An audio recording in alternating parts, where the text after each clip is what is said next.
Hello everyone, I hope everyone's doing well. Today, as you can see in the title, I would like to discuss the concept of less is more. Less is more, or can be used interchangeably with the term minimalism, which I'm sure some of you have heard of. So anyone who's not heard of these terms, minimalism or less is more, it is a very, very profound and important concept, and it's actually quite popular. And it describes the idea that simplicity and minimalism can lead to a more fulfilling and focused and effective life, as opposed to complexity and excess and convolution and too much stuff and always adding stuff on top and on top and on top. Less is more. Although how I first came across less is more is me and a group of friends were discussing an uncomfortable subject, and one of them, who this uncomfortable subject relates to, said, less is more, less is more, change the subject, change the topic, let's move on. And it's not the first time that actually I've heard the phrase or that statement, but it really hit me there, less is more. And this was less is more as it relates to not rambling on and on and on and talking just complete rubbish and stuff that's useless. But less is more is actually a concept that applies to so many different areas of life, so many different activities, so many different lifestyles, and it can be incorporated into all these different areas to lead to a more concentrated, more profound, effective, and focused life. Now, as I said, it's an increasingly important concept, especially in our modern world, which is a modern world of overabundance, of excess. It's become more and more important, in fact imperative on us to declutter and filter out physical and mental distractions. So, as I said, it's a concept that applies to many different areas. For example, product design. Product design with, let's say, a website or an application or an app. It leads to a more user-friendly experience. If it's a clean, intuitive design, it's just more easy on the eye and it's easier to use. Now, if you compare that with a website or an app that's just got so many different layers and excess information, how successful is it likely to be? Or you have writing and communication and speaking, as I mentioned before. When you have words and language that is concise and clear, it's much more powerful and punchy and impactful and memorable than language that is just rambles on and on and on. And you know, it's very important to be able to get to the point, to be precise, to be short and punchy. But there are a few areas that I want to focus on, specifically in relation to this video, and that is minimalism and the concept of less is more as it relates to, number one, consumerism, number two, the digital world, and number three, the gym. As it relates to consumerism, this is about conscious consumption and avoiding excess material possessions. So it's about valuing quality over quantity. It's about valuing experiences over materials and objects. Yes, it is nice to have objects and items of possession and cars and fancy things and all that kind of thing. But it's not just that, it relates to everyday objects. I mean, look at Amazon. I guarantee you that many households are filled with just absolute garbage that you don't even need, that takes up all of that space, and it's just wasted your money. And that's the problem. Consumerism has only risen and risen and risen over the years. And that is the hamster wheel of consumerism, that you can never have enough, that you always need more. And you're constantly bombarded with advertisements and marketing that is telling you need to eat more, you need to shop more, you need to indulge more. And this has no limitation on it. This is just going to keep you buying and shopping and wanting and has no limit to it. Whereas if we talk about experience, you know, like skydiving or traveling to a new place or trying a new activity or doing something uncomfortable, now that kind of thing, you're not going to want to be able to, you don't want to do that over and over and over and over again. It's not about the quantity, it's about the quality. It's about you cherishing and having experienced that moment in your life that is rich and fulfilling. And this is something that I have implemented into my own life. I used to be a voracious consumer, eBay, Amazon, always ordering products. It gets to a point where you're just buying for the dopamine, You're not even buying because you actually need these items. You're just buying all of these different garbages and contraptions that accumulate and take up more and more space in your household, that stress you out, and take up your mental energy and don't give you a clear, organized place to live and to work. And eventually that stuff needs to be sorted out. So that's something that is extremely important, that we try to avoid it as much as possible, to change our shopping and consuming habits and focus on the quality. Not, of course, you're always going to have to buy things, but putting aside experiences, we're focusing on the things that we truly need and that we truly have utility for.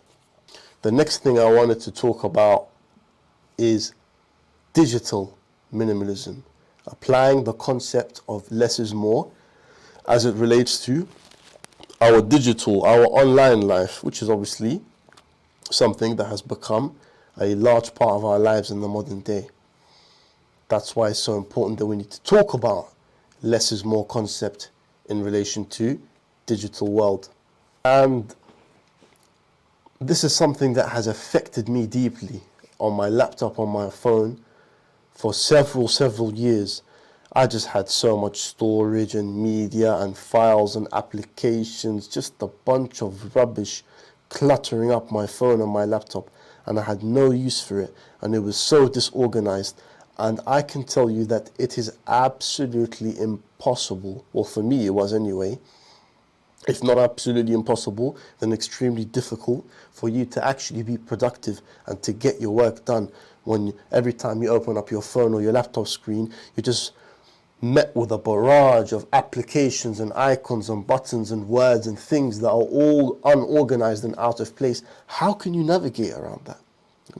I had so much stuff. I had applications. I use Evernote, and my Evernote was just files here, files unlabeled there, bookmarks, web pages. I just had enough, and I said, you know what?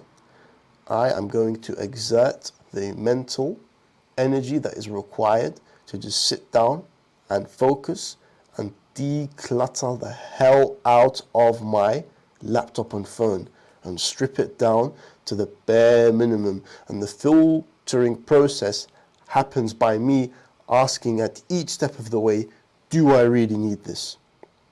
Can I justify this application? Can I justify this account? Can I justify this? Align it to your goals and values. If it's something that's going to propel you forward and you have absolute utility for, that's something that you keep. If not, straight into the trash can. And having done that and decluttered everything and simplified my digital experience, I can say now that I'm a lot more productive and a lot more fulfilled. And I became quite interested in the subject as well, because looking around me, I could see that other people as well have an absolute digital mess, so to speak. And I became interested in the subject, and one thing led to another, and it led me onto a book called Digital Minimalism by Cal Newport. I'm not sure if you've heard of this book. In this book, he basically argues that our constant use of digital devices and screens and social media has led to us living a very distracted, unfocused life that diminishes our well-being. And he proposes several approaches that we can implement for a mindful and intentional use of technology that's going to maximize its benefits while reducing the negatives. Because at the end of the day, you're not going to be able to escape technology, and nor should you either, because technology is very useful, it's very helpful, it helps us to be more efficient, it helps us to be more productive, to produce more, to have more output, but only when we do it properly. And to do it properly, you have to be very conscious, intentional, and deliberate about how you use it. Otherwise, it's just going to sway you and you'll be confused, disoriented, and unorganized. So there's several different principles or concepts or strategies or approaches, if you like, that he mentions in this book that will allow you to have this more digital, minimalistically digital life, and applying this concept of less is more. One of those that stood out to me the most is taking a complete break and absence from the digital world and from social media. You do this to spend your time instead on high quality, meaningful activities outside of the digital realm, whether that's spending time with loved ones or your friends, spending time in nature, reading, exercising, any kind of leisurable activities or hobbies that you have, in order for you to actually engage in real life world experiences, taking a break from that constant barrage, that stimuli, that distraction, so you can actually live what is supposed to be the human experience. And a lot of this has got to do with just going back to the basics, to what they used to do back in the day, human beings, reading, stuff like spending time with people, being outdoors. This is stuff that's supposed to be normal, but due to the increasingly prevalent use of digital screens and constantly being in front of these screens and devices, that's something that's starting to become lost and neglected, and something that's very scary. So part of digital minimalism is for you to actually take structured and routine breaks from it. And I've done this myself, and I'm sure many people who try this, at the very start, you're going to be itching for your phone. You're going to feel naked and irritable without having your devices right next to you at quick access.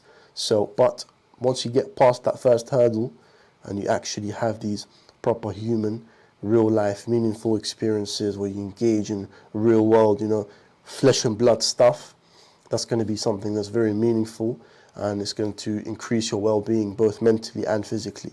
It's a very important book.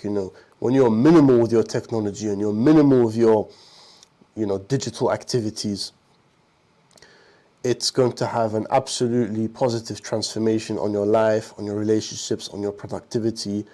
So it's very essential that you do this kind of stuff, being selective with what you download or use, and taking regular breaks from it. And that's just what's going to allow you to have that concentration. It's going to allow you to have that focus, which is extremely important. You're not going to escape it. You're still going to be using these digital devices, but now you're using them with a completely new approach. One that will give you the confidence that you have the self-control, that you use it intentionally when you want to use it, and that you have a strong degree of autonomy over what is presented to you on the screen. You're not a slave to the algorithm. The algorithm is in fact a slave to you. So I highly recommend this book. I highly recommend this book for a complete recalibration of our digital lives and our relationships with technology. Very essential, very important. So I've realized I've spent a lot of time talking about the digital part, and I should do, because that should constitute the longest chunk of this video, because it's such a big part of our lives now, technology. So obviously consumerism is as well, but that digital minimalism, if you don't want to read the book, you can listen to it or get a summary and implement that, because it's very important. Next, moving on, I would like to talk about the gym.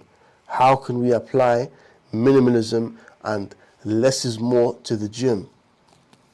I've been training for 5 years now.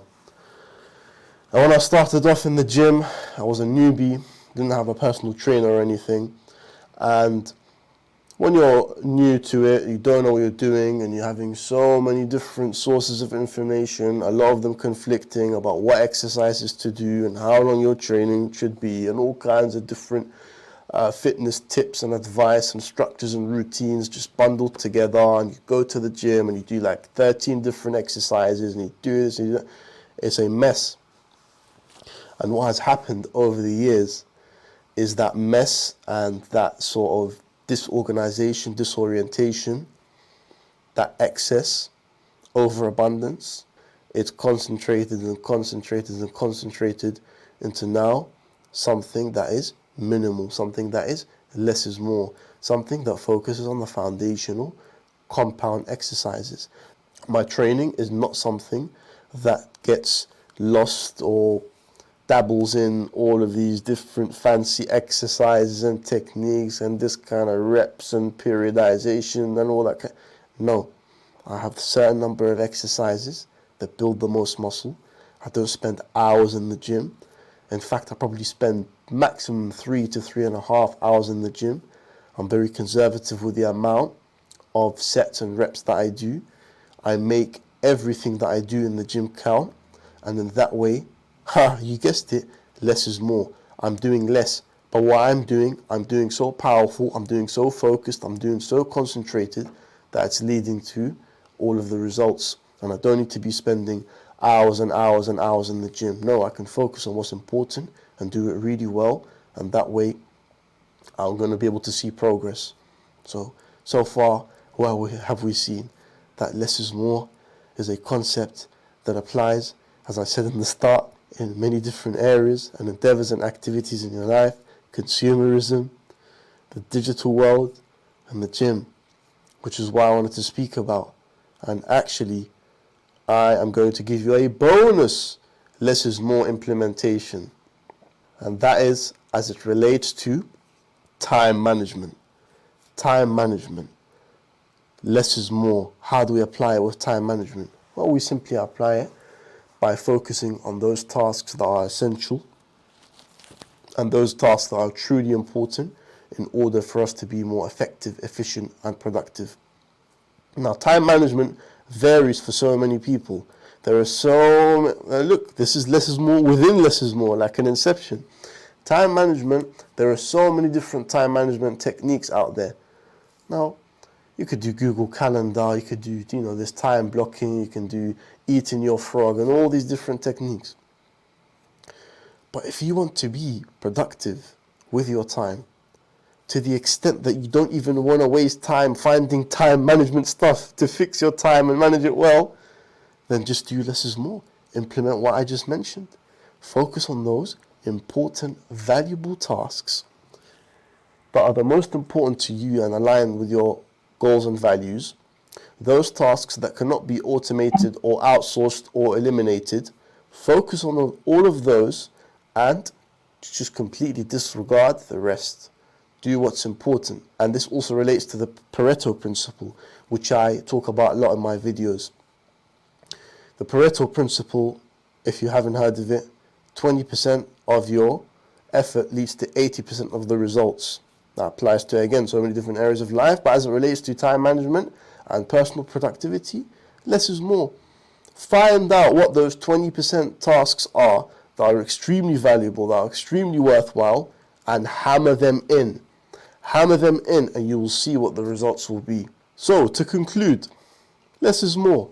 Simplicity, elegance, eliminate the unnecessary. Whatever you're doing in life, whether that be your sports, your hobbies, your career, your gym life, your relationships, just focus on that which is necessary, essential, meaningful, and you'll definitely be experiencing these positive transformations in your life. You'll be leading a much better life. Doing less and doing it properly is far, far greater and better than spreading yourself too thin, which will lead you to doing everything badly. And one final thing I wanted to conclude with is something that contains profound wisdom, timeless wisdom actually. Less is more as it applies to talking less and listening more. One mouth, two ears.